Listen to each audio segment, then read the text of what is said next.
Hello, good morning, and welcome to our Walk and Talk webinar. We are slowly bringing in all participants, and we will get ready to go in less than 15 seconds, I think.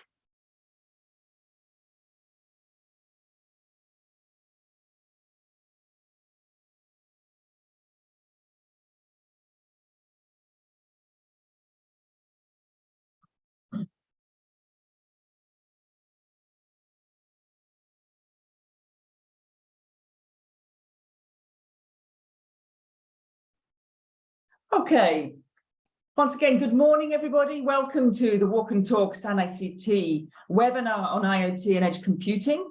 My name is Silvana Masella. I'm the CEO of Trust IT and the coordinator of SAN-ICT 2023, which is now in its 5th year. And it's a joint initiative with the partners you see on the slide here. I'm delighted to be able to moderate this exceptionally important initiative and panel of great speakers that you see here. I'll be kicking off, but we have with us Rolf Riemann-Schneider from the European Commission DG Connect.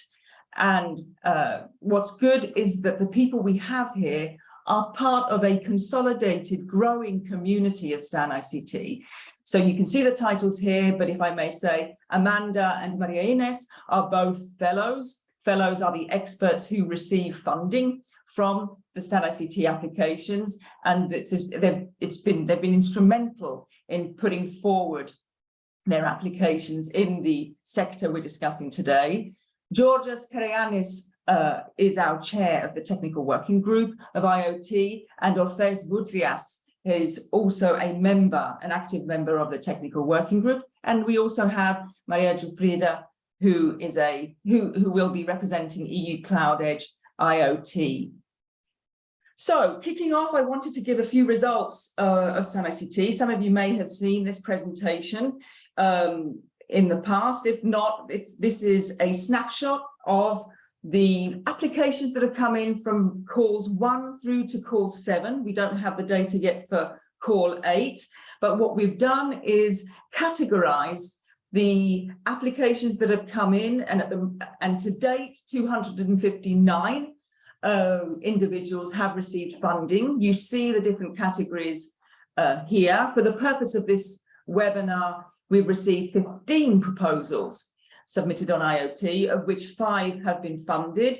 There's a rigorous evaluation process that goes through when the applications do come in. And then you can see on the right instead how these 259 have been earmarked within the different categories of the ICT rolling plan. So what we do is map the applications clearly. The priorities that are listed are taken from the ICT rolling plan, but we do listen to the community. And if there are topics that are not listed on the ICT rolling plan, then we do include them. This was the case for Digital Product Passport, which is a key priority at the moment for Europe and for Europe. So we're pleased that we've also received submissions here. So we're going with also the market, which is extremely important, that we don't just sit still and just list perhaps what was earmarked for in the grant agreement. So if those of you who are on the webinar now and you haven't had an opportunity to submit an application on working with a specific technical committee or working group for a specific standardization body, then please do apply. You'd have the chance from the 15th of December until probably the 15th of February of next year to put in your application. And we'll be hearing on how these work from a couple of our experts who are in today's webinar. Instead, as the topic is highlighted, it's on the Internet of Things. What we've had is, thanks to also our speakers who are on the webinar today, we've managed to publish the report and a landscape analysis on the Internet of Things, which gives a comprehensive overview on what's going on. And we have actually introduced already past landscaper reports that are all available on Zenodo. And you'll see also what's in the pipeline that's going to come out of other landscape reports in Q1 2023. But hot off the press, we have already also the landscape of edge computing standards, which is coming out this week, and you'll hear a bit more about that in a moment. I spoke about the fellows and the applications that have come in and the statistics, you saw that also. But what we wanted to do was to try and pull together the impacts that the individuals actually got out of the money that was given to them for their support towards the technical working groups. And these are the 5 impact reports that are here at the moment. And you will also see how many views each of them have received and how many downloads are there from Zenodo. And we just updated the slides from Friday, and interestingly, the numbers go up every single day. So it's a pretty impressive and useful resource. So please do access them if you've not seen them. What we've done here is also pulled out a couple of testimonials from 2 of our fellows who have received funded support in the IoT domain. The title of the applications is Accessibility Requirements and Use Cases for IoT. And then this is supporting the standardization bodies ISO and IEC. And then also there was effort from 1M to M on IoT semantic interoperability, semantic discovery and query specification in 1 to M. And I think the points when we're looking around edge computing standards, the features and keywords around interoperability, data protection, and the portability of cloud services and security is crucial. So when applications are coming in on this, it supports obviously European strength and leadership within an international development context.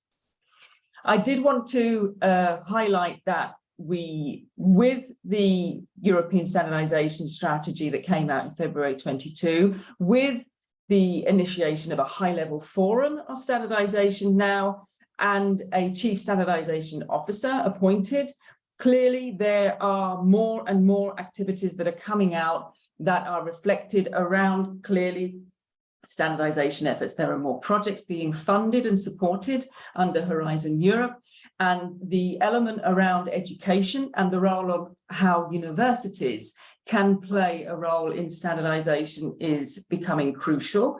And there is a call coming out in Horizon Europe that will tackle this, but we wanted to specify with a 3-hour workshop to provide some insights just before the high-level forum that's supposed to take place around the 20th of January. So before that, we're kickstarting with giving some results of what Stan ICT has achieved and help pull out some recommendations to actually feed into and contribute to the discussions of the high-level forum that will be kicking off in 2023. So we will send out details, so we do invite you to please join that.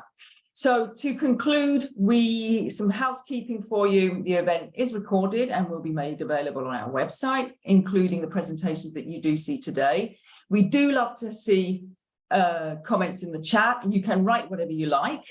Well, maybe not whatever you like, but please feel free to write in the chat because we like to read these comments. And if you have specific questions, do take advantage of the Q&A. And we will set time aside at the end of all of the presentations for a Q&A and roundtable with some questions.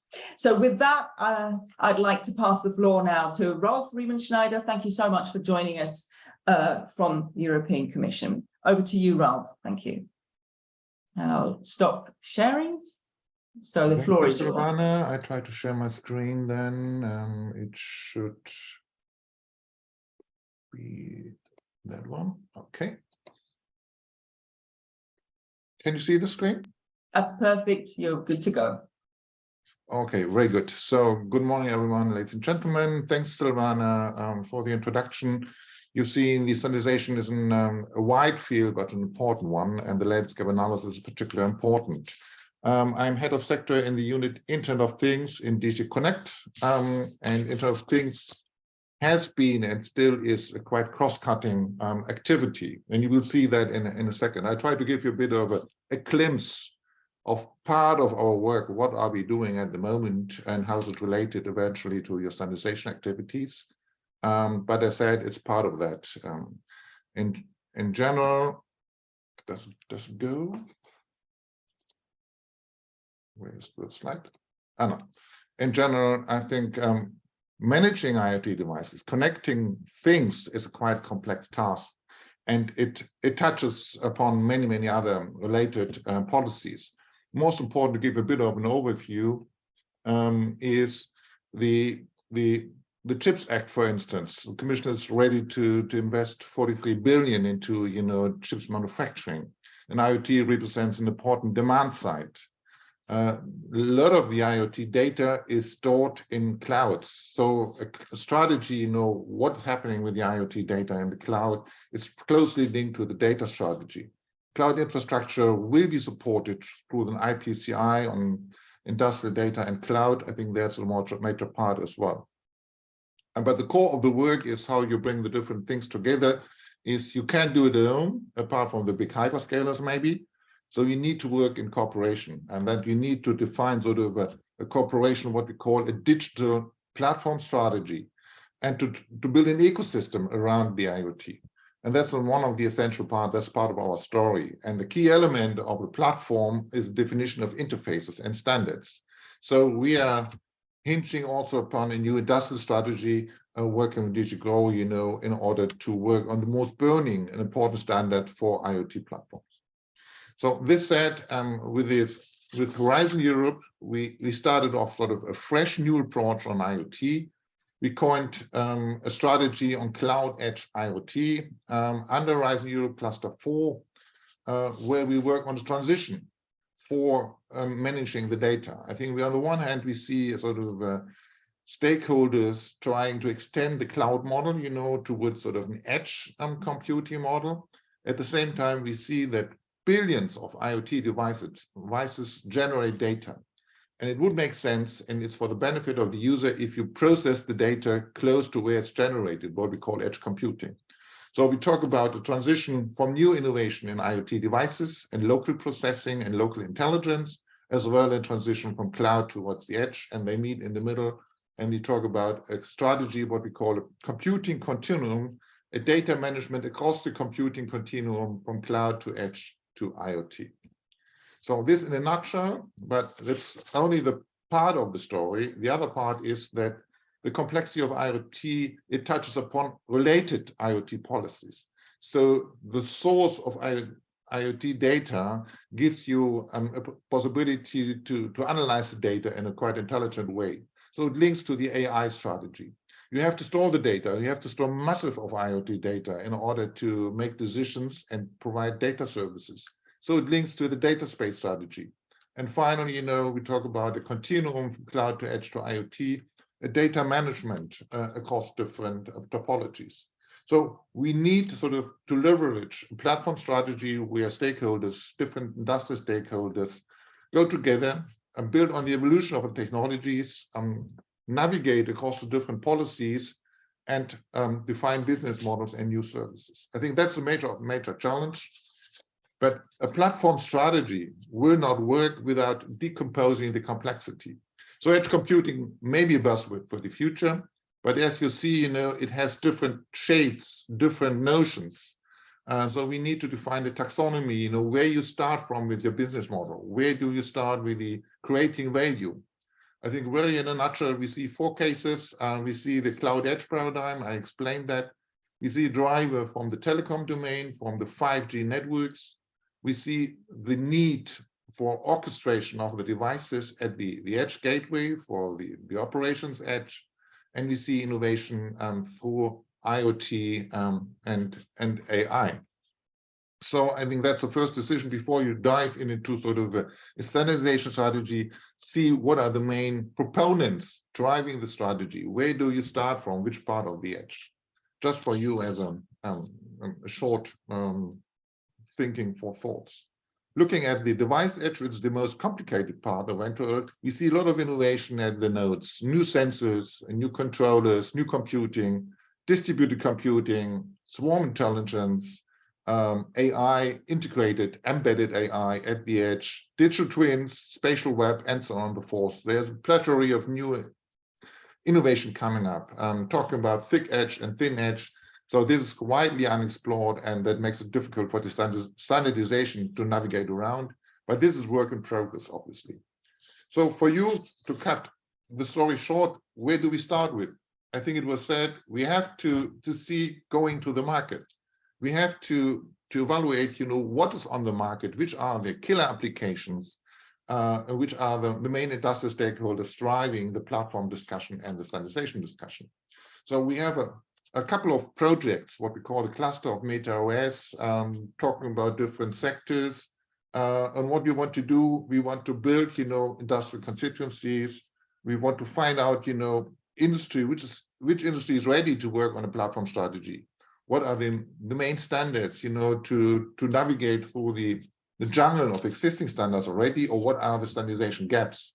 I think this is work in progress, and we work with you, with your community, and to see, what are the use cases driving the discussion, what are the gaps, and what are standards, which could be driven by European stakeholders, not waiting for other stakeholders from other continents or from other areas of the world to set the standards. So again, we need an international benchmark as well, looking at geopolitical competition and see where we have the most of the European stakes to create value. In a nutshell, the intervention logic on the rise in Europe, I don't explain it into detail, but you see on the top the research and innovation topics, all in blue, dark blue, the research and innovation topics coming up in the new work program, and in red is our journey towards sort of piloting and demonstration. And the key is the asset of piloting and demonstrating something is we need a reference architecture, commonly agreed, and we need agreement to work on common interfaces and standards. So this is work in progress. This will continue in the next sort of 1.5 years because the court is foreseen in 2024. And we need to mobilize the stakeholders. We need active discussions. We need a landscape on standards. We need a gap analysis. And then we should be ready to focus with the pilots on the validation of standards, focusing on the gap analysis and filling the gaps and driving the next wave of innovation. So to conclude, I want to invite you with us to join us on the way towards on the pilots for edge computing. The key assets are open standards, which are important for spurring innovation across different economies. Platforms are crucial for mastering the complexity across the different policy sides of IoT and edge computing and cloud.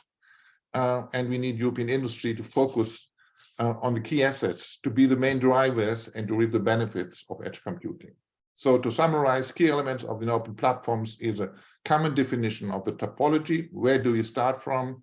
The key use cases going to the market, open APIs and standards as a key element of an open platform. And finally, but not least, the benefit from the opportunities of open source.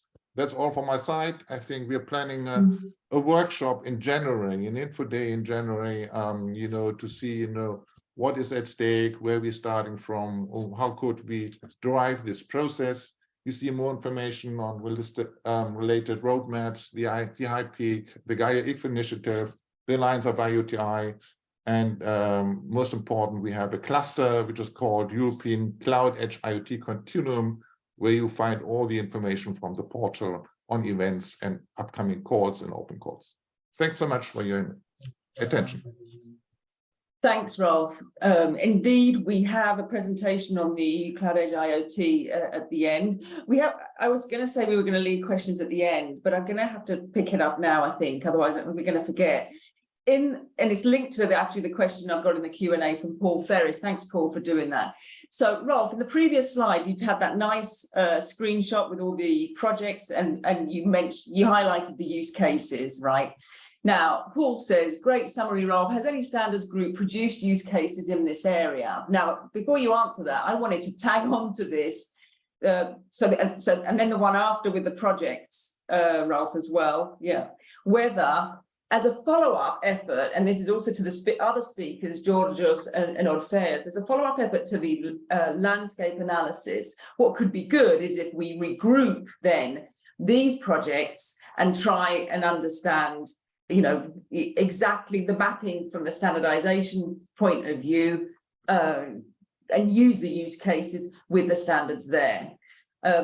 So I don't know, Ralph, do you want to comment and make a comment to that? Yeah, I think it's quite clear that you have to start with the use cases, because you have to look at the markets. You have to group the projects, yes, and you have to identify within the project what are the key proponents driving these use cases, the technology, and the ability to work with standardization organizations. I think if you look at the use case of energy, it might be Sensenelec as a first place, but it's not limited to that one. If you talk about smart buildings, manufacturing, or mobility, it might be ISO as a first place. But I think the most important to mention, I think most of these standards nowadays are cost cutting. So you would not see only one SDO driving that one, but you have to close the gap. So I think, yes, the cluster is a crystallization point, but I think we don't stop at this cluster. We need to work with you as a CSA, with alliances, the Cloud Alliance, the IoT Alliance, and we have to approach SDOs at a very early stage to see who has an interest to work with us in order to bring something on the table. Indeed. Yeah. In fact, you know, as a concluding remark, I think, you know, these reports after the landscaping, if we manage to pull out then the content from the use cases, it's a win-win all around, and it shows how then this has then been brought to fruition. Brilliant. Okay, Rolf, thank you very much. We'll move on to our next speaker, and with us we have Amanda Saw. Amanda, thanks for joining us. She is an ICT standardization project manager at UNE, and she's also a fellow, so thank you for responding to the Stand ICT calls. Amanda, it's, you know, with people like yourself and others that the project exists, and it shows that it's functioning and it's necessary. So if you want to share your slides, Amanda, and you're ready to go.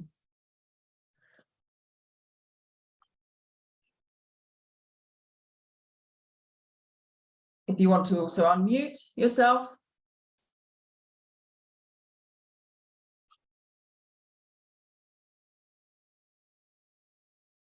So we can see your slides, that's great.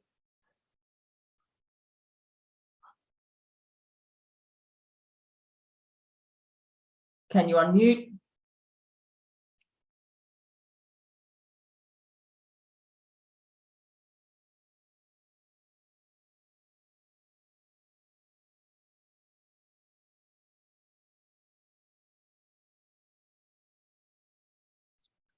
Amanda, can you find the microphone, bottom left?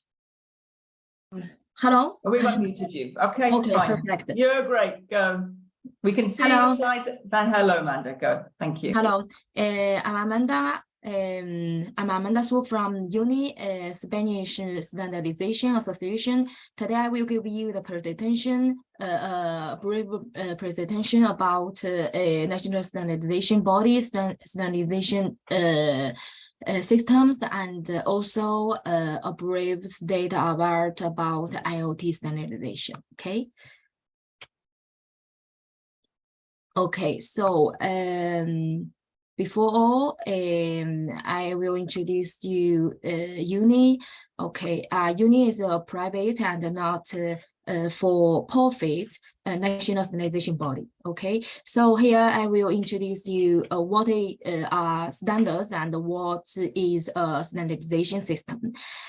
Standards are voluntary technical documents that set up requirements for a specific item, material, comment, system or service, and describes in detail a method, a procedure, or best practice.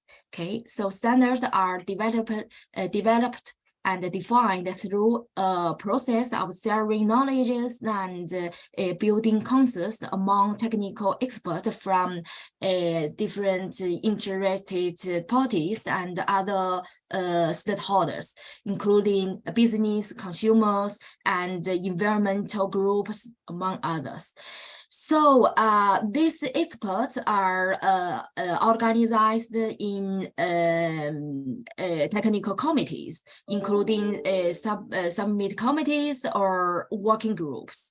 These TCs are included in the structure of the standardization organizations in different levels. For example, national standardization organizations, European standardization organizations, and international standardization organizations. Okay, so here, normally, the standardization bodies operate under 3 levels. There are national level, including, for example, UNI is a national standardization body, and for example, UNI Association, Italian Association for Standardization is also AFNOR, DIN, etc. And another level is the regional level, for example, CENELEC, LC, and another level is international level, such as ISO, IEC, E2, etc. Okay. Okay, so the standardization bodies such as ISO, IEC, DIN, or UNI consist of many technical committees, which deal with different areas of interest, such as and this TC may have a few or several different subcommittees or working groups. Okay, according to needs. And here, UNI we always represent the interest of Spanish business and society with the European and the international standardization organizations. Okay, so the purpose of standardization is to prepare a series of technical specifications, standards, or technical reports, which are used by organizations in a voluntary way as a guaranteeing, providing quality and safety and security of its activities and the products or service. Okay. Okay, so here there are, as you know, there are different kinds of standardization documents.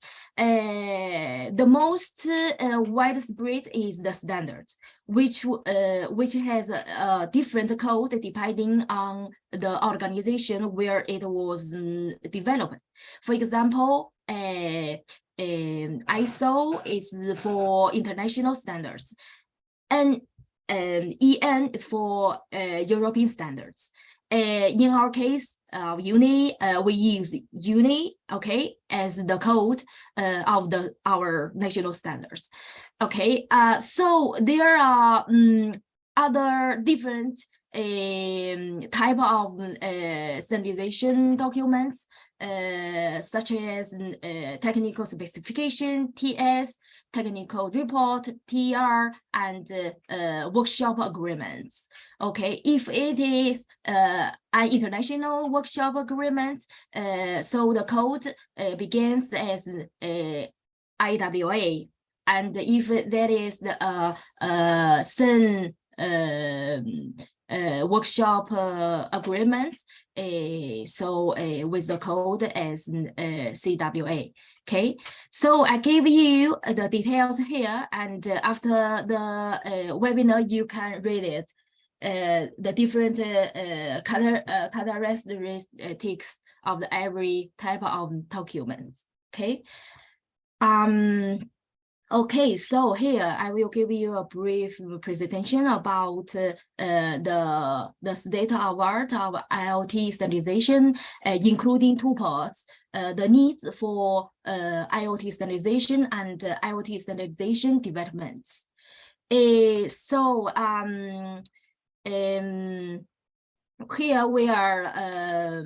We know IoT success is highly dependent on the elaboration and the development of interoperable global standards within and across multiple applications domains.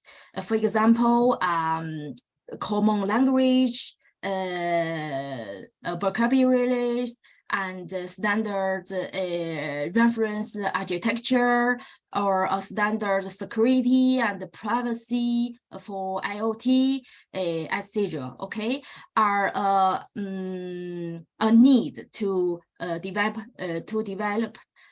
cost-effective business solutions and able collaboration between different applications to cover a wide range of disciplines and different IoT applications deployments.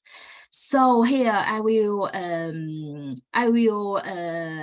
summarize the major effort of standard and the standardization developments by different standard development organizations, and you can see what are the needs of the needs to develop more global standards related to IoT, and in which studies were actually and the state of art of the standards development by different SDOs, standard development organizations.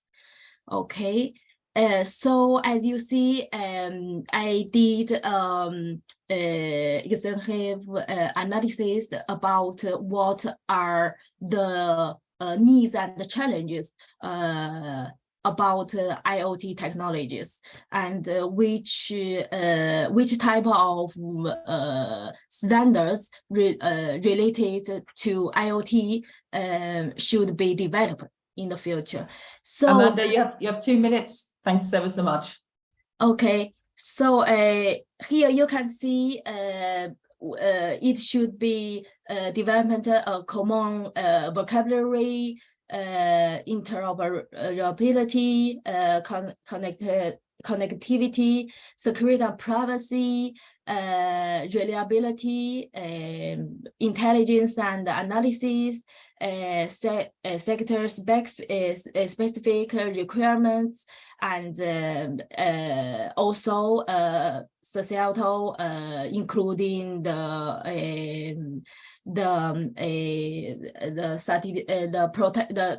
customer protection, etc. Okay, so here, yeah, you can see, as I said, there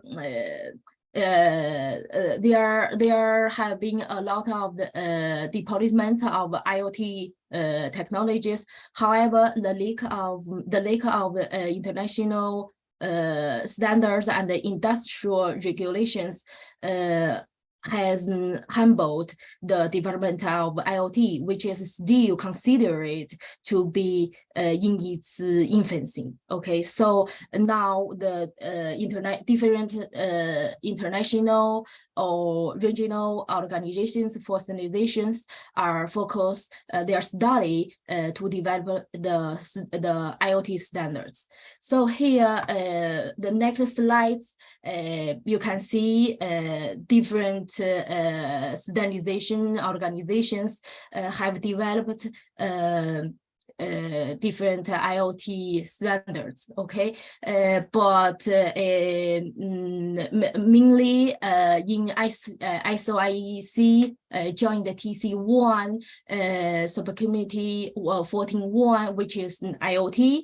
So there are different working groups to provide the standards to cover the different areas of IoT, such as IoT architecture, interoperability, applications, etc. And here I want to highlight that another subcommittee 27 international security, cybersecurity and privacy protection is also cooperation with the 21 to cover the standards related to IoT security and privacy. Okay, and here Amanda, can you give us your concluding point, please? Thanks a lot. Yeah, so as you see, here are different working groups of IC and E2 and other SDOs and alliance focus their efforts in the standardization development in IoT. So we hope in the future, as I said, yeah, this is just a summary about the standards related to IoT. But we look forward in the future. There are a lot of IoT related standards would be covered. So thank you so much for your attention. Thank you, Amanda. Thank you for that. I'm going to move swiftly on, but I'd like you, Amanda, to have a look at some of the questions that are coming into the chat. And thank you, Ray and team for responding to some of them whilst we move on, and see if you'd like to comment on some of the points there. If not, we're going to pick them up in the panel discussion after. And with that, if you stop sharing, then Amanda, then we can move to Georgios. Thanks once again for your talk. Georgios Karayanis, the principal strategist in standardization industry at Huawei, our chair for technical working group IoT and Edge, and chair an IoT steering board member. So great to have you with us. Amanda, do you want to stop sharing so we can get Georgios's slides up? That would be great. So whilst we do that, Georgios, why don't you already start your presentation? Thanks ever so much for being with us. And thanks for all the mammoth work you've done on the landscape reports, you and with the others too. Over to you. Thank you. Thank you very much, Silvana. Thanks for the introduction. So already Silvana mentioned my name is Georgios Karayanis, and I'm the chair of the technical work group on IoT and Edge. And for my daily life, I'm working for Huawei, and I'm as well the chair of the IoT work group standardization. And IoT stands for the Alliance for IoT and Edge Innovation. First of all, I would like to thank the StandardICT project, the StandardICT leadership and the European Commission for initiating the technical work group on IoT and Edge.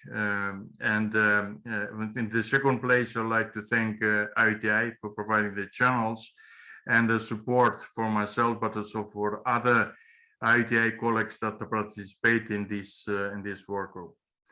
So before starting with the goal of the presentation, that's actually a short overview of two landscape reports that the technical work group started to work on, or you'll see in a while what we did.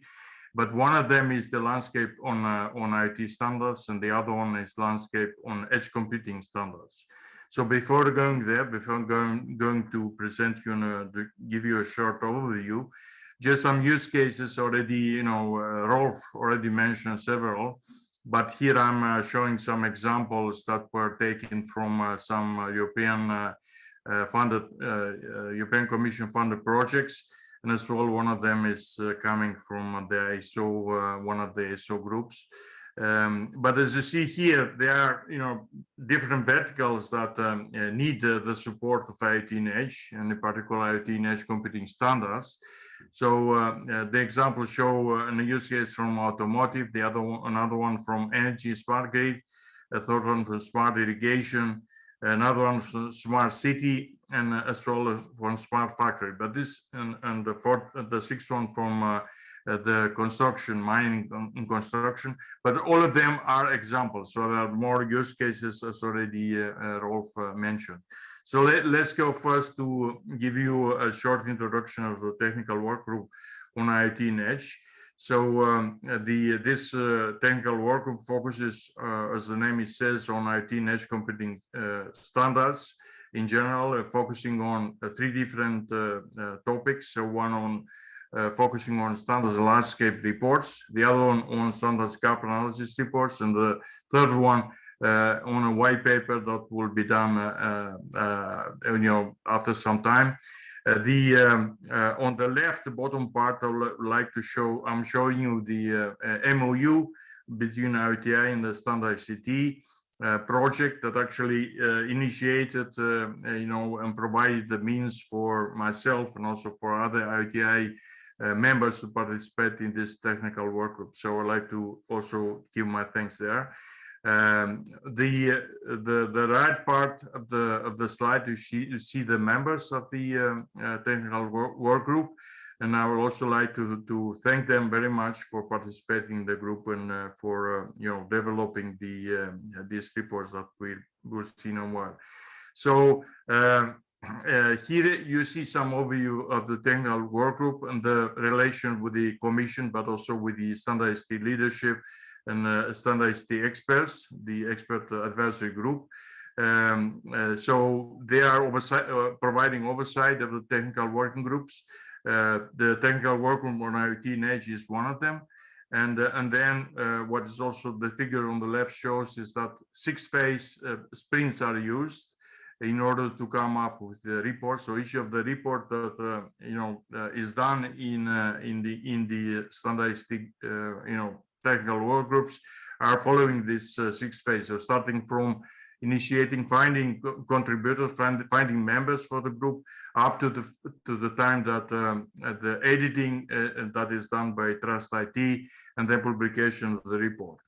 Then I will start very quickly to provide an overview of landscape of Internet of Things standards report. So there's a hyperlink on the type. So if you want to find the URL, then you can find that via the hyperlink.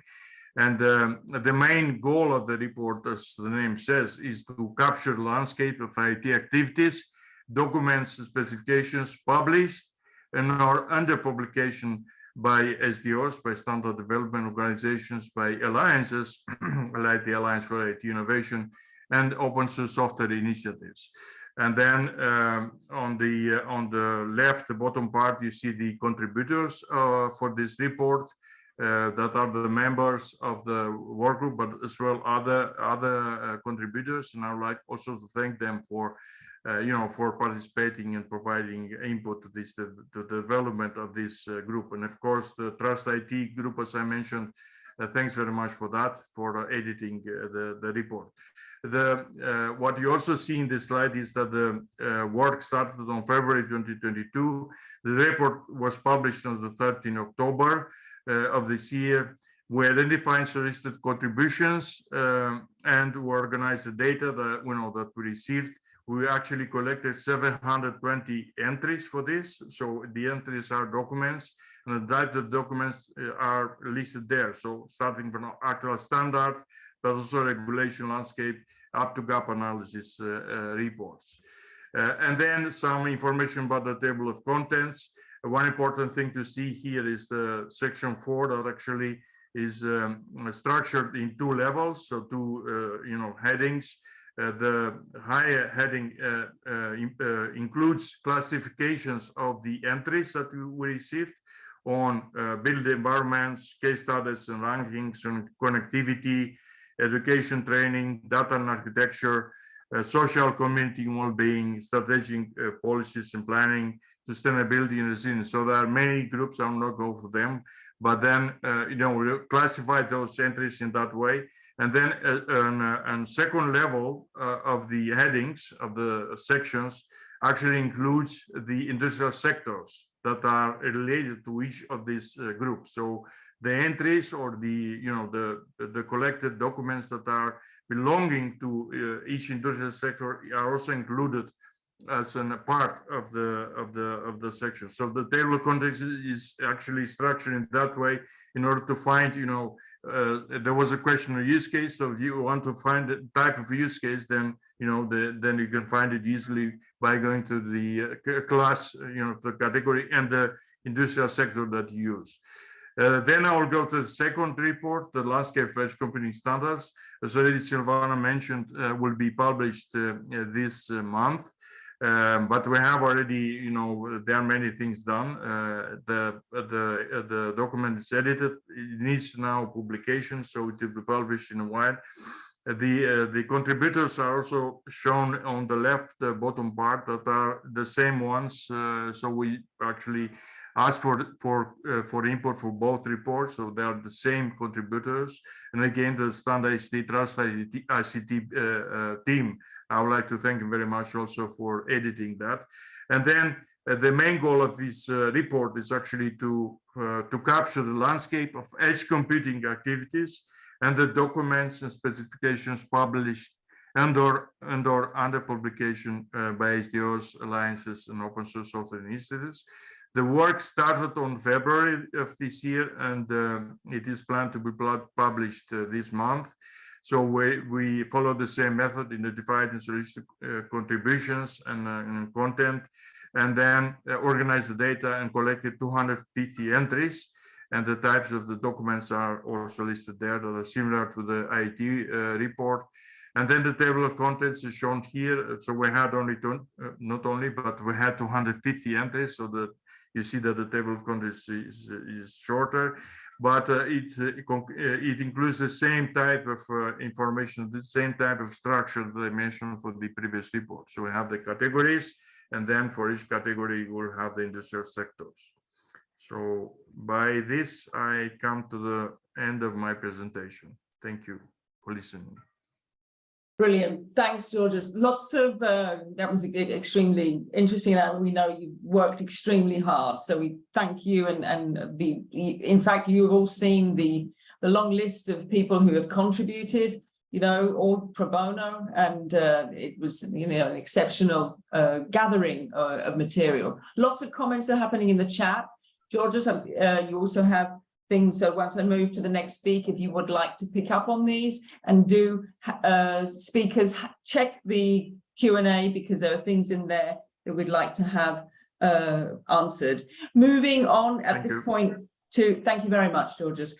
So Maria Ines Robles, one of our veteran fellows, which is great to have you back. You are the IETF role co-chair and the technical, and you contributed to the technical working group IoT. So the floor is yours, and please also allow the participants to understand, obviously, the benefit and impact that your applications have had through the work you've done with us. Thank you. Over to you. Yeah, thank you very much, Silvana. It's a big privilege to be here.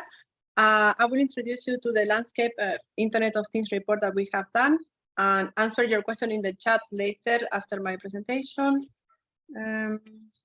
So we have started to do the report. We say, okay, we have to define Internet of Things. So we define that everything that can be connected will be connected. And so we have two aspects here, everything and the connection. So everything includes any type of devices, such as smart devices. And the smart devices has the characteristic as that they are constrained devices. And these constrained devices mean they have limited resources like constrained size memory, power processing, and the maximum code complexity. You can have more details in this RFC of the IETF. Then now that we define what can be connected, we have to define in the middle that have to be connected. So we need to adapt the internet to different type of networks. And this kind of networks, when we refers to Internet of Things, includes constrained networks. And this constraint can be different characteristics from the link. For example, low bit rate or throughput, high packet loss, high asymmetric link characteristics. So based on that, we say, okay, we need to connect everything in all type of networks, means that we need to adapt IPv6. Why? Because IPv6 is the internet protocol for IoT. Then we have to model in the routing, define the topology, as well when we have to transfer in the application layer, we have to model the web transfer and mandatories are the security and privacy mechanism for IoT, and as well we need to manage the network and the devices. So in order to assure interoperability, we need IoT standards for that. So in that way, we define our report, and then to highlight, we define taxonomy in kind of 2 main levels. As Giorgio said, we have domain categories, so that include 12 categories like terms and definitions. We need to define what the things mean. So when it's very helpful for the reader, when we can point to a document, when they have the definition of what the kind of standards components means, with kind of policies, the use case can apply, data and architecture, very important in the modeling of information transmissions. Then we have as well a lot of, as a previous question, case studies and ranking. And as well, we have a category of infrastructure, industry and businesses, connectivity from end to end, sustainability and resilience. So the protocols need to be able to as well work in the future, and mandatory privacy and security, education, information processing. How can I process my information after the data is transmitted in constrained networks and constrained devices, and well-being. So based on this domain category, we went to the IoT sector use cases. So we have defined food and agriculture, energy, health, water, smart cities, manufacturing, mobility, environment, home, smart home, smart building, and horizontal and verticals. Then these include the protocols that can be applied to any use case. And then our report, as you can see, include all these SDOs. So most of them, 71%, go to horizontal and verticals, because as I say, it can be applied to any use case. And then we have identified 9% of the standards specific for mobility use cases, then 8% for manufacturing, 3% for health, energy and smart cities, 2%, and 1% for home, water, environment, food and agriculture, and building. But in these horizontal and verticals include as well protocols that can be applied to a smart city, not only 2%. Yeah, the 2% is only referred to a specific, for example, document use cases. But for example, the ITF, there are several other protocols that works in horizontal that can be applied to smart cities, energy, manufacturing, etc. And then if we go to an use case of the ITF and RTF, well, first we define what is the ITF. Is the Internet Engineering Task Force. Is an open community that develop internet protocols with the goal to make the internet work better for all of us. So it's very important. If we take this TCP/IP stack, we can say that the ITF work in the components from the internet layer and above. So, and the ITF is an open process that we have built by the technical competence of engineers, volunteer people. The ITF is a volunteer participation. The ITF owns the protocols that is available to everyone, it's open. Basically, we define if the protocol is good based on running code. Mainly, not always, but we require mostly that we have implementation that satisfy the protocol that one is proposing. So in the report from the ITF sites, we can see that has documents of different areas of the ITF. For example, in the report, we can find that are standards from the application area of the ITF that we can mention, for example, core, CBOR, SDF, core, when we can manipulate constrained resources, CBOR, how can we transfer binary data, SDF for semantic definition of the resources. Then for internet area, we have IP wave, LWIC, SysTish, LP1, 6 low. So for example, IP wave work in what is like vehicle communications, vehicle to vehicle. LWIC provide guidance for implementation, which is very good. They are very good surveys there. 60 is a working group that is providing IPv6 of a specific technology, time slot channel hopping. LP1 try to provide protocols for transmit IPv6, also LP1 technology like 6FOX, and 6LOAD is as well to develop IPv6 for other type of technology than 15.4. Then for security, we say in the ITF that the security is in diapers. So we are constantly working in the security area, and there are different, these use cases are, these working groups, sorry, they are almost new. For example, RAT, Sweet Tip, COSE is how to transmit binary data in security networks. RAT, remote attestation procedure. For example, Sweet is how can update security, the Internet of Things. Then for transport area, we have the lateral networks. For operational management, IoT Ops and Anima. For routing, we have Roll.net, and IRTF that only is not working for ITF, but for research topics, long-term issues. We have Point and Things to Things Research Group. And finally, we have IoT Directorate that try to provide a coordination between all these working groups, and is the entry point to work with other SDOs. And there was a question in the chat that was, the question was, what about internet standards, ITF, W3C, OPC? Well, the ITF has, for example, in IoT Ops, they have use case documents that I can put the link after my presentation that mention industrial use cases. I will paste all these links. And then for W3C, the IoT Directorate has been having meetings and organized workshops for to work together for W3C and ITF, not only for industrial, but for other topics. And OPC, well, I'm not in that organization, but I use the protocol OPC-UA, means that the OPC-UA can be basically used for is a unified architecture that is used for Linux and Windows. And OPC-UA is a protocol that is very into industrial use cases, and it's because provide transport mechanism and modeling data. So, thanks, Maria. Thank you very much for that presentation. I'm thinking, before I'm going to pass the floor to Affairs, and it's a question to you, Georgios, right? And it's linked to a question that Rolf's put in the chat too. So there are a bunch of people in the technical working group. We're going to have Affairs speaking about that too, that you're leading, Georgios, you know, with others.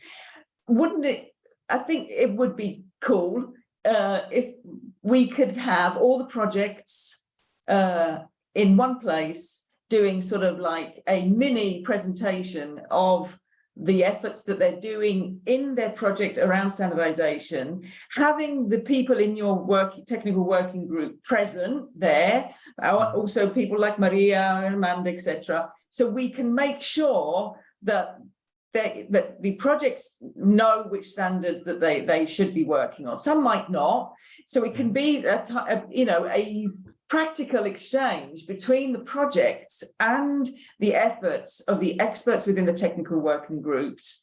So they don't walk off blindly, but they realize, in an umbrella fashion, what's out there. They don't work in silos, and potentially some of these projects could be working together too, right? So I know we're not up to the panel discussion now, but I want us to have food for thought on this when we discuss it. And before passing to Affairs, I see a hand up from Rolf. Rolf, please intervene. Yes, a quick comment to your proposal. I think your suggestion perfectly makes sense. I think what I see is that the projects, because it's research innovation projects, are not at the same level of speed as you have it in your landscape report, which is a pity, obviously, but it takes time to prepare them that they have the same language or the same level of granularity information which you need to map their approach to your landscape report. So I think there we need a bit of preparation phase, which minimum, I think, a couple of months before we can have such a workshop. But definitely it makes sense, and we need to push the projects to go in that direction, definitely. I think, it's a step process. Sorry for interrupting, Georgios. Yeah, we need to gather the information on understanding how much they might know. It could be zero, and then move forward on that. Georgios, you want to comment? Then we'll pass to Orpheus. Yeah, I thought that the question was to me. Yeah, I very much agree also with you and with Rolf on that. I think that's, this kind of workshop webinar could be used to, to collect or to inform the projects about what's happening and what are the results of each technical work group, but also the other way around, how the projects could actually provide input, to the technical work group in order to include any, ideas or any topics that will be interesting for them, but also for the technical work group. So it's very important, I think, such kind of workshop and a webinar. I very much agree with you, Rolf. Yes. Yeah, I think, we need to hone this in now, and consider, a cluster going forward from now on, making sure everyone's involved, and then addressing, making sure all the SDOs are involved too, on the related technical working committees, and the individuals who've contributed to the content of the technical working group. So they see their work is then adding value to also these projects, right? And the projects feel more confident that they know they're going in the right direction and they're not starting something from scratch.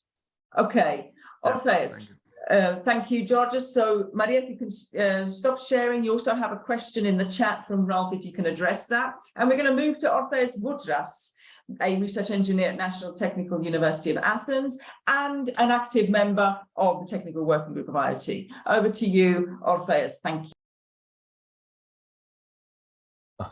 Okay, now I'm muted too. Thank you very much. Let me see whether I can hide the bar. Okay. We can hear you, and the slides are fine too, Orpheus. I'm sorry? We can hear you, and we can see the slides too. Okay. No, I wanted to hide the upper bar. Okay, then we are good to go. So following up on the previous presentation, I will be going forward with some insights on the report related to the landscape for Edge standards. The landscape of Edge standards in total includes the brief presentation, let's say, of almost 250 standardization artifacts or items, however you want to call them. So this includes, as we will see in the next slides, also several types of documents related to standardization activities. The report is to be published in the next few days, we could say. We are just in the last side of filling in some input for this part. And beyond that, for the overall structure, it's more or less the same with the IoT one. And it's of interest because following the same patterns, let's say, we can have some further insights about the overlap between the IoT and Edge activities. And also, it's quite important from our side, let's say, from the technical group, to work on a specific, let's say, methodology to gather all this input. We improve it more and more as we get more experience on that part. So indicatively here, you can see that for each item, we include the overall domain from a technological side of view and the use cases. So this is the level of classification we have up till now for the several items being provided. Then, of course, we provide the relevant source, with standardization body or community in general provided the item, title, abstract, URL, the type of the document, and then finally the date. So from all of this, you can see that yet again, the structure is the same for the presentation of the results with what was presented in the previous presentation. About the Edge landscape view related to SDOs and alliances, you can see some early, let's say, results here. Of course, here, if we increase the granularity and we were to include other activities from national bodies, from projects, from other entities, etc., we would have a much more complex view for this part, but all in all, you can see that there is a wide coverage of specific verticals and technologies being provided, and of course, standards items being produced for general, horizontal, and other parts. About the edge computing landscape classification we follow, we have yet again the several domains that are being identified from the fundamentals, terms and definition, infrastructure, and so on, and going on with more, let's say, use case specific technological domains such as the well-being ones, whereas on the use cases side, we have a focus on all of these use cases that have been presented, from home, buildings to water utilization, health, energy, and so on and so forth. Now, what's the actual view of the standards that we have mapped? We have some early results for the items that have been studied. Maybe not surprisingly, most of them are in the category horizontals and verticals. So it would be interesting actually to see whether we should and could actually provide a more complex classification for all of these items, and they provide the second, third, or even fourth label for that part. Else we cannot get much information about this. But what is interesting is that a lot of standards were standalone standards for the manufacturing sector, full stop, no horizontals or other verticals, and so on and so forth. So I guess this could prove the intensity of the focus of the overall community on this specific domain for the use cases. And this is not surprising, since a lot of standards originate directly, let's say, from the industry in that sense. Now, about the several domains from a technological point of view, again, not very surprisingly, we could say that we have a lot of activities and items on the very fundamentals, on the bottom side, let's say, of the technology. So there is a strong focus on the data and architecture related standards and the connectivity one. Just these two categories cover around 60% of the corresponding initiatives, let's say. Then we have around, let's say, 10% of the standards focusing on privacy and security related aspects, another 5% or terms, definitions, terminology, and so on and so forth. About the sources and the year for this specific report, at least, most of the items come from international or European SDOs. There are, of course, some exceptions, also due to the background of the contributors for this part, but this is important to discuss later on. For example, we have a lot of input from NGI projects and other initiatives. So in this sense, keep it as a part of the summary to discuss further the option and the opportunity actually to engage other less traditional, let's say, standardization initiatives in such contributions. And from a chronological point of view, more than 50% of what we have secured for these reports is from the past 3 years. It's of interest that since a lot of members know the internal workings, let's say, of several standardization initiatives, in this sense, we have a lot of input about standards being under development, actually. And finally, about the type of the standards, most of them are standard specifications followed by technical reports, and we have other activities such as white papers, guidelines, and frameworks, being the rest of these, with some national and EU-funded open source projects also being identified in this sense. And about the overlap, I did mention in the beginning, compared to the IoT landscape report, we could say there is about 20% overlap between the two landscapes. And this is, of course, again, not surprising, since there is a blurry line between Edge and IoT, although, of course, this is another matter for discussion. So to sum up the results of the report and just make some notes about future work, we do have a structure now, we have early results. The goal is to add more input in the future versions. Most of the identified artifacts are from the wide category of horizontals and verticals, and there is a focus, a wide one, on several domains. All items, as we said, that were given initially one label. We may go for something more elaborate in the future, in a sense of tagging, let's say, the several results with different labels. So this further classification could help us identify other gaps, for example, give a more qualitative approach for this part. What we followed for now is quantitative. So having 5 standards in one category doesn't mean that it's much better than having one standard in another one.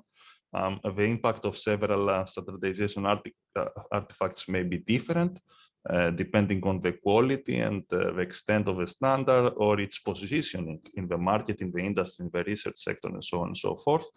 And finally, we are looking for more ways to identify this actual coverage or impact for each artifact. So we are open for suggestions on this part. And as we said, most of the items are coming from international SDOs. It would be very interesting to go for less traditional, let's say, sources. An example was the NGI projects mentioned before. This is more challenging because due to the nature of the projects, they may last for a few years. They may change personnel from time to time. Their foundations and internal processes, mechanisms, and so on and so forth are not set that much on stone. But this is certainly an horizon we should cross and include all these initiatives in future results. And last but not least, going for a temporal analysis, let's say, of standardization activities could give us some insights about, let's say, the effect of the standard of the current activities, but also some indications for the future ones. Thank you very much. Thank you, Opes. Thank you very much for that insight. And I think, the comment also goes back here. How can we make sure that we're bridging the gap to those who actually need them and roll out these standards with all the effort that's been done so far in these weeks and months? Yeah. Okay, lots of flurry in the chat still. I'm going to pass, which is wonderful. I'm going to pass to our last and final speaker, Maria Jufrida from Trust IT. She's a senior research analyst and she's going to represent the EU Cloud Edge IoT project, one of the CSAs that can also help pursue some of the work that we're trying to do within the remit of ICT. Over to you, Maria. Thank you, Silvana, and thank you to all the speakers before me, because you have raised a lot of points which are facilitating my role here to present the synergies between the European Cloud Edge and IoT Continuum, a relatively new initiative that aims to merge, let's say, the Cloud Edge and IoT spaces with the standards focused projects such as StandICT, but also others. So in the next few minutes, I will just summarize what this initiative does and what are the synergies in place that we can work on from now until the next months. So just to give you a little bit of context, the European Cloud Edge and IoT Continuum, or in short, EU Cloud Edge IoT, is a joint effort of a group of projects and partners that you see listed here. Mainly we have 2 CSAs, one from the supply side, Open Continuum, and one from the demand side, AlloCI, which started between June and September this year, who have the main role of coordinating a group of RIAs, so research and innovation actions, that you see listed in purple in the slides, who will need to, let's say, promote mainly the development of the use cases. And you saw some examples from Rolf slides in the beginning. These use cases and pilots, which will be very helpful to, let's say, give a push to the edge platform, where Europe needs to play an important role, as the last key message from Rolf was stressing in his earlier presentation today. So how can we do this? Of course, focusing on the role of open source and open standards. In this project, we have plenty of opportunities along all 4 phases of the initiative to let's say, focus on the standards, because standards can be helpful for guiding these projects towards a common architecture and towards interoperability across the systems that they are developing. Standards can play a role also in facilitating and making faster the emergence of new technological trends, which the use cases will need also to highlight.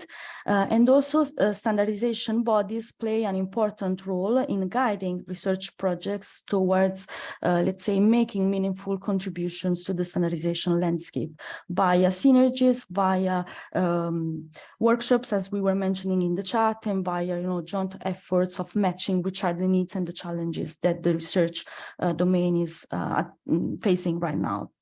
To be more precise, I've made a full list of points as to where uCloud Edge IoT can make, let's say, a contribution in terms of standards and open source. I don't have the time to mention everything, but I want to just stress the fact that this initiative mainly aims to merge together all the existing effort that has been done in the area of cloud, edge, and IoT.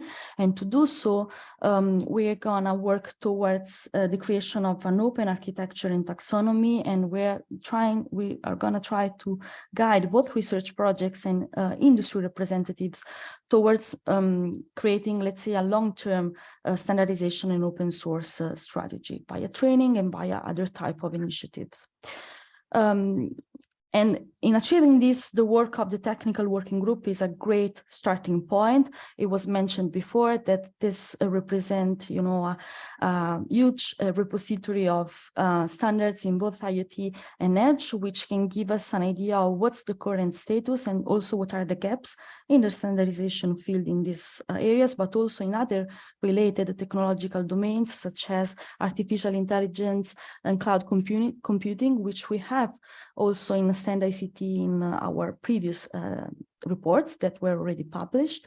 So all of this is an important legacy for us, because the key outcomes of these reports could be directly feed the discussion and the work of some of the EU Cloud Edge IoT task forces that we are setting up. Task forces are a group of experts coming from all the projects involved in the initiative that have to come together in order to make the results converge and to increase, maximize the impact of such results. And one of the task forces where StandICT will particularly be involved is in the Strategic Liaisons Task Force, of course, where the interactions with this project will be facilitated and with also with the overall ecosystem. But this is not the only point, let's say, of connection between these two projects, because we have our group of experts, the fellows, and you see some examples here in the slide that are already working in the areas of cloud, edge, and IoT, which can be, let's say, a leverage to pass some of the experience and the best practice from StandICT also to the task forces and the value chain adopter groups. So the expert from industry that EU Cloud Edge and IoT initiative is building right now. And just to give an example of how key people being present in both projects can facilitate this, I just want to acknowledge Antonio Kung from Trialog, who is not only a member of StandICT fellows, but also part of the technical working groups, and is also a partner of the EU Cloud Edge IoT initiative. Of course, there are many synergies with key initiatives in the main fields of cloud, edge, and IoT. And as you see in this slide, we build on two main CSAs, Horizon Cloud and NG-IoT, because they have already done a lot of works in this, and our challenge and also our main goal will be to bring together not only the communities from the cloud and IoT domains, but also to bring together their results, their effort, their outputs, their curves, which include also roadmaps and mapping of cloud standards, open source initiatives, and IoT standards. And so we will need to do this in a coherent way and in a way that facilitates the convergence of all the communities. This is, just started somehow because initiative started earlier this year, but it will grow more in the future. So the need of consensus and coordination will increase as soon as we will embark in our umbrella also the cognitive cloud and swarm computing projects that are being awarded under the 2023-2024 work plan that Rolf was mentioning in the beginning. But there's more, okay? We can have a lot of synergies also with other initiatives in the cybersecurity and open source domain with Software Forum, in the standardization, training and learning with HS Booster, and also in the orchestration of complementary technologies to the CI continuum, such as EU IoT does already in the IoT field. So this is just an example of many things that this project is trying to do together with the research community. But also I want to close, let's say, my quick presentation by reminding that as long as we're looking at research, we are also very much looking at industry with the use cases, with the pilots. That's our final goal. And so in order to align industry and research as much as possible, we are creating this value chain adopter groups. We will held some workshops in key industries that you see in this slide. These groups will be meeting from February to March 2023. And if you want to get involved in this, I will share more information. There will be an informative webinar on the 6th of February. I will put the link in the chat. And that's all from my side. If you have any questions, just feel free to ask. Back to you, Silvana, and thank you for your attention. Thank you very much, Maria, for that comprehensive overview. In fact, looking at the snapshot of those projects, we already have a good set there that we know that can be part of this engaged cluster that we were discussing about in the future. So over time, what's great is that the people who came on at the beginning are really all still online, so we haven't lost anybody, which is absolutely super. And we do repeat that all the presentations will be up and available after. Lots been answered in the chat, so I thank all speakers for being diligent and responding in real time there. Couple of questions maybe before we wrap up.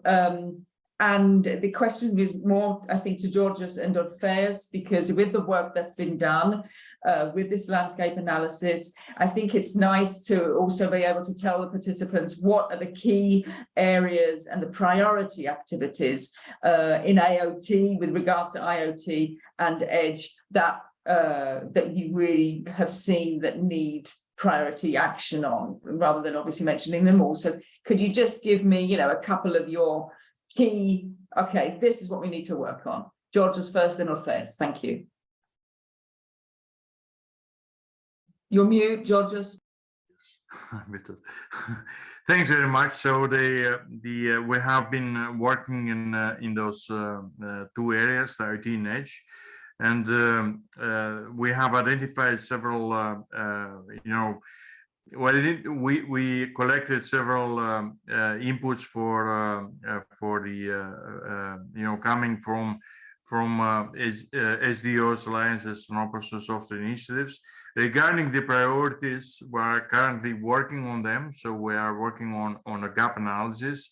We are working on 2 reports actually. So one on a gap analysis for IoT and another one for gap analysis on Edge.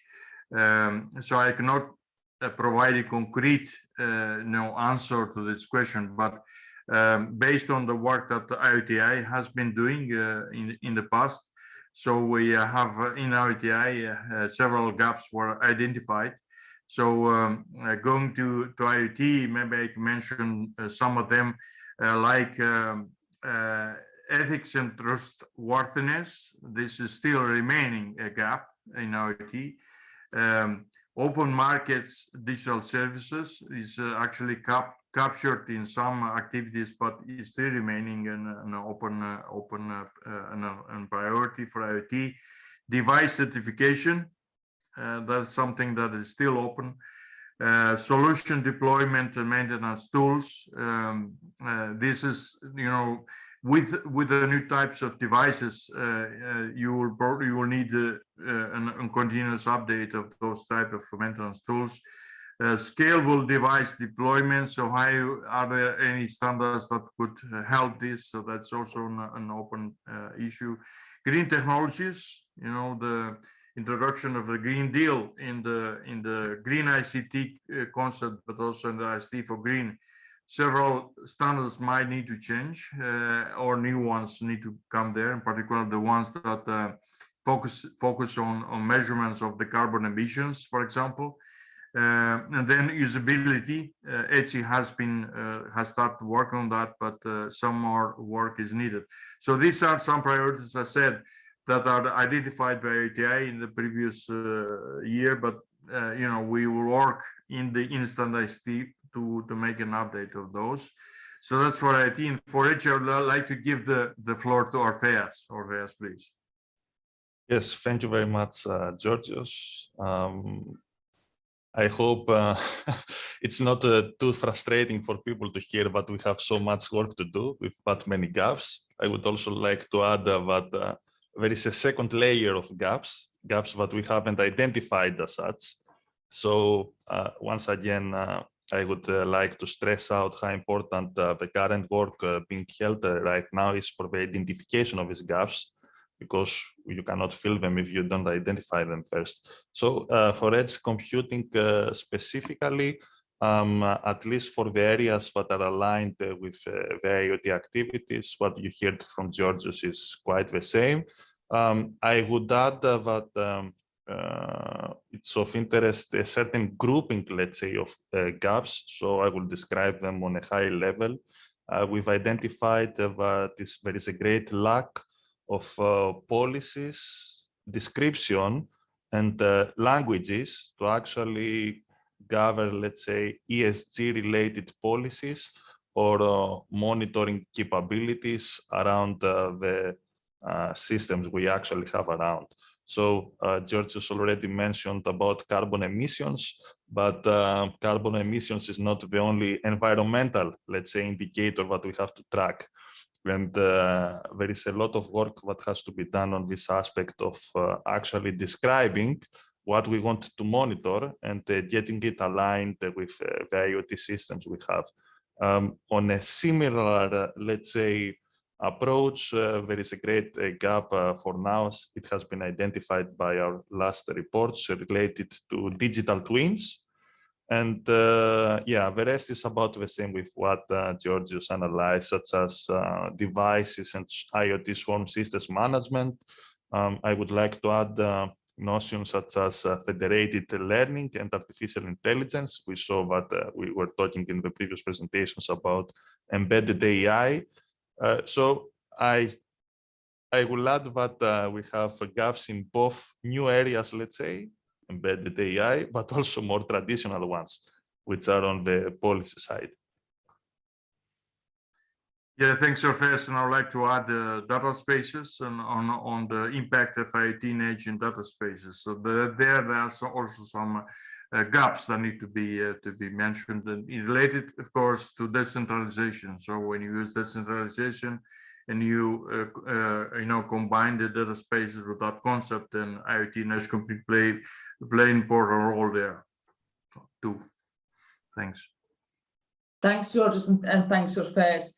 You know, the embedded AI you're talking about also, you know, remember the first landscape analysis report was on actually AI. I don't know whether Lindsay is still with us. I think he was in between meetings, but if Ray's still with us, what might be good is also to sort of cross-check, cross-collaboration between the different landscape reports. I know there are some people who are in multiple technical working groups, but, you know, just checking that we've ticked the right boxes also, because, you know, the cross-cutting between the technologies is always happening. It's never just cut and dry.